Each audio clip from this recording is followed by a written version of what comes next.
فوزي لقجع يفرض شروط على الكاف لموافقة المغرب على تنظيم كان 2028. نعم، اليوم الجمعة تم اجتماع بين أعضاء من الجامعة الملكية المغربية على رأسهم فوزي لقجع، ومسؤولين من الفيفا على رأسهم أنفلانتينو وكذلك موتسيبي. والهدف واضح: أن تحتضن المملكة المغربية كان 2028.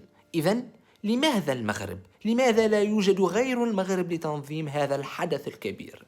هو أكيد أن هناك بلدان كانت تطمح إلى احتضان كان 2028، لكن بعد ما شافوهم التنظيم العالي اللي قامت به المغرب في هذه النسخة الحالية من كأس أفريقيا انسحبوا من هذا الحدث.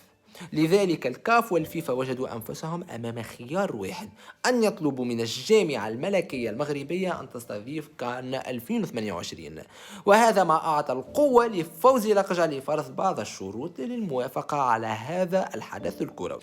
أبرز الشروط هي زيادة حصة المملكة المغربية من عائدات بيع التذاكر، زيادة حصة ديال المملكة المغربية من البث التلفزيوني، وحصة ديال المملكة المغربية من عائدات المستشيرين.